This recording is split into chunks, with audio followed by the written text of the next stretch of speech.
Dirá quiénes diciendo que les enseñen, dos profesionales de contar cuentos.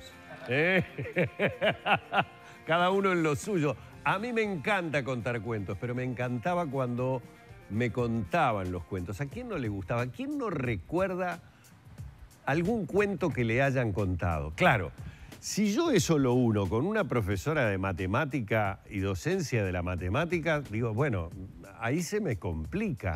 Contar cuentos a viva voz. Bueno, bienvenida, Ana. Un placer tenerte en la mañana en casa. Un placer para mí también estar acá. Muchas gracias. ¿Cómo definirías qué es contar un cuento? Primero digo esto porque no todos los cuentos pueden contarse tal cual están escritos, porque lo que uno tiene como memoria emotiva de contar cuentos lo tiene asociado a algo muy querido para nosotros, que normalmente, no sé, era mamá que nos contaba un cuento. ¿Para qué? O la abuela, para dormir. Para dormirse. Es más, uno se quedaba con parte de la historia que debía continuar al otro día porque se había perdido el final.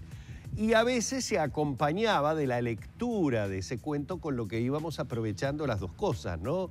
El ir fijando lectura, pero las mamás y las abuelas que contaban cuentos le ponían también su intención y su interpretación. ¿Cómo te enganchás como profesora de matemáticas a esto de contar cuentos? Bueno, ¿cómo me engancho? Me engancho de casualidad, porque buscando cosas nuevas me aparece un taller de narración oral. Yo no tenía la menor idea de lo que era la narración oral y dije, bueno, vamos a probar. Y después que hice ese primer taller, no me pude despegar más. Fue algo que me llegó al alma y no me pude despegar más de la narración oral. Esto hace 10 años. ¿Qué recordás que te atrapó? O sea, ¿qué comenzaste a sentir como, no, esto es algo distinto? Bueno, es algo que me llenó el alma. Es así, me llenó el alma.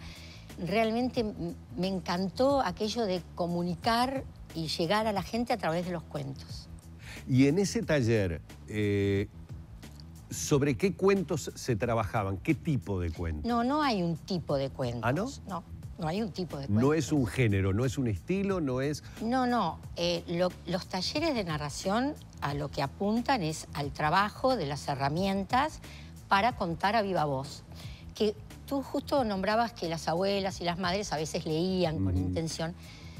Acá hay dos cosas. Uno es la lectura en voz alta y otra es la narración oral, que es contar a viva voz, que es diferente, porque los narradores, los cuentacuentos, los contadores de historias o como nos quieran decir, nosotros no leemos, que es la diferencia. Nosotros contamos a viva voz. La lectura en voz alta es un arte, es otro arte. Para empezar, el cuento que vas a contar lo tenés de memoria. No. No. Tampoco. ¿Lo tenés? A Pero hay cosas que si no las lees, por ejemplo, vamos técnicamente a poner un caso. Cuando en el cuento dice, y Pedro le dijo a José tomándole la mano, ¿eso se modifica? Sí.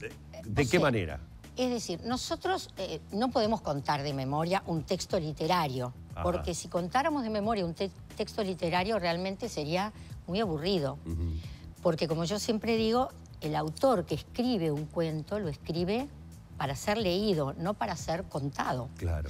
Entonces lo que nosotros tenemos que hacer, los narradores orales, es una adaptación de el lenguaje escrito al lenguaje oral. Y en esa adaptación, bueno, hay distintas cosas que hacemos. A veces siempre manteniendo el esqueleto del cuento, siempre manteniendo el respeto al autor. Claro. Como yo siempre digo, no podemos decir, ay, quiero contar Romeo y Julieta, pero me pone tan triste que se mueran que no los voy a matar. Entonces, no cuente Romeo y Julieta. Claro. Porque no podemos no contar el cuento tal cual es. Pero sí el pasaje a otra expresión, que es la oral. Entonces hacemos una adaptación de ese cuento, manteniendo la estructura, manteniendo la médula del cuento, pero con otras palabras. Me imagino, y se me empiezan a golpar las preguntas sobre las técnicas. Tiene que haber mucho de histrionismo, tiene que haber una cuestión hasta de expresión corporal, de manejo de diferentes voces, tal vez, seguramente de diferentes tonos, pero Antes de meterme en eso, déjame que te presente lo que ha preparado la producción de En la Mañana en Casa para que conozcamos un poco más a la profesora Ana Martínez. El cuento es, sin duda, la primera aproximación a la literatura del ser humano. Si bien algunos lo califican como una narrativa poco compleja, el inmortal Julio Cortázar solía decir que es un género que le ganaba por nocaut a la novela, ya que simplificar en pocas palabras una historia con un final inesperado es a veces más difícil que extenderla durante cientos de páginas. El cuento leído o contado antes de dormir despertó durante años la imaginación de millones de niños que abrazaron el sueño entre sonrisas que les permitieron convertirse en adultos felices. Esto bien lo sabía Ana Martínez en su condición de profesora de matemáticas egresada del Instituto de Profesores Artigas y a la vez docente de didáctica en la misma institución, cuando hace más o menos una década comenzó a tomar talleres de narración oral. Lo que en un principio había utilizado como una herramienta más para su labor profesional, se convirtió en pasión y continuó formándose. Estudió en el Espacio Cultural Nuestros Hijos de Buenos Aires, también en España, así como con narradores de diferentes países de América Latina. Comenzó a utilizar la técnica de los llamados cuentacuentos en sus clases de matemáticas y ha narrado historias en centros CAIF, escuelas, residencias de ancianos y cárceles, donde la experiencia de contar ha resultado tan importante para ella como para quienes la escuchan. La profesora Ana Martínez, además de su trabajo como docente, se encuentra al frente de la Escuela de Narración Oral y dicta cursos para enseñar a contar a quienes todavía están convencidos de que los cuentos son sueños. Y como dijera Calderón de la Barca, la vida es el más importante, el que inventamos y contamos cada día.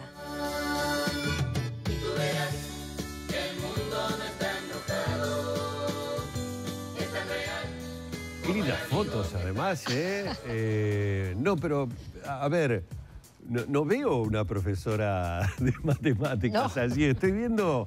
Bueno, ahí estás viendo la narradora. Claro, claro, pero casi como presentado como un espectáculo, con... no sé, con una actitud completamente diferente. Bueno, lo que pasa es que en esas fotos que aparecieron estamos en distintos ámbitos, ¿no? Hay fotos donde estoy contando en escuelas, en residencias de ancianos, incluso hay una que estoy contando en el Instituto Crandon, donde yo trabajé durante muchos años. Y bueno, y algunas son de espectáculos que hacemos, ¿no? Porque también tenemos espectáculos de narración oral escénica. Ajá. Y yo recién decía, no sé, cambio de voces, interpretación, gestualidad, cuestiones corporales. Mira, el cambio de voz es un tema que va en cada narrador, depende si no el narrador... es necesario. No es necesario. Nosotros... a ver, para nosotros lo principal, para el narrador, por lo menos lo que yo creo, ¿no? Yo siempre digo que esto es lo que yo creo, es que el narrador le presta la voz al cuento. Digamos, la vedette es el cuento, claro, no el narrador. Entonces, el narrador le presta la voz y a veces le presta la voz a los personajes del cuento. Pero es Ana contando un cuento y prestándole la voz al personaje cuando tiene que hablar en primera persona. Claro.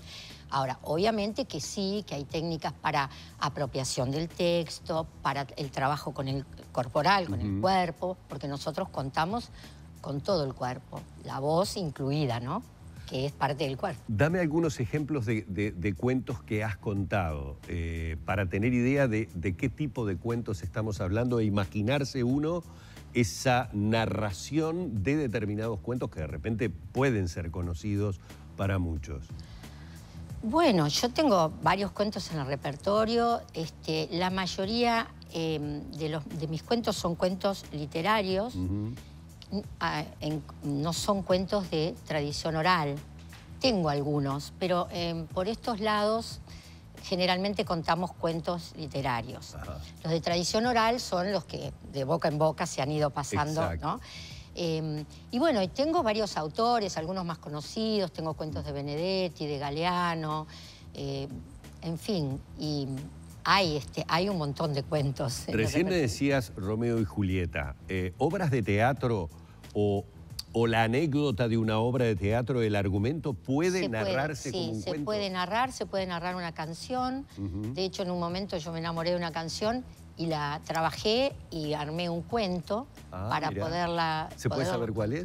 Sí, es La mujer de Cal, de Rubén Olivera. Sí. Es decir, él se basó en Juseca, en un cuento de Juseca. Exactamente, de La Julio mujer. César Castro, es sí, verdad. ahí está.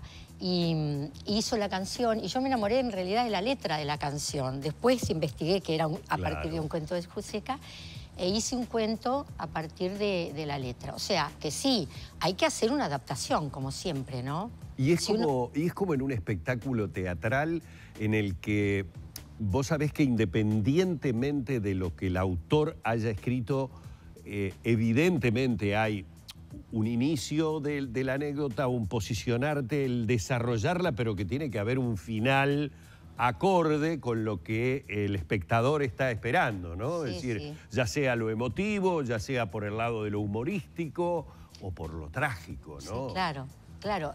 Sí, los principios y los finales de los cuentos son muy importantes. Siempre lo decimos. El principio es para el enganche, ¿no? Uno tiene que tener al público siempre atento. ¿Y hoy qué sos? ¿Más profesora de matemáticas y profesora de didáctica de la matemática o narradora? Yo creo que hoy soy más narradora. Digo, no lo dejo del otro de lado. He trabajado durante muchos años en la profesión. De hecho, sigo trabajando. Pero como que me siento en este momento más narradora. Más narradora. ¿Y enseñás lo que haces? Sí, sí. Tengo, bueno, en la escuela tenemos talleres y en esos talleres distintos niveles. Sí. Hay un nivel de inicio que es, bueno, es como yo me inicié, ¿no? Cuando uno se inicia a veces no sabe ni mucho lo que es, como me pasó a mí. Y bueno, a veces va gente que más o menos sabe lo que es y a veces va gente que no tiene idea, pero va a probar a ver qué es. Bien. Y después tenemos, para los que quieren seguir, una vez que probaron, entonces tenemos otros dos niveles, ¿no?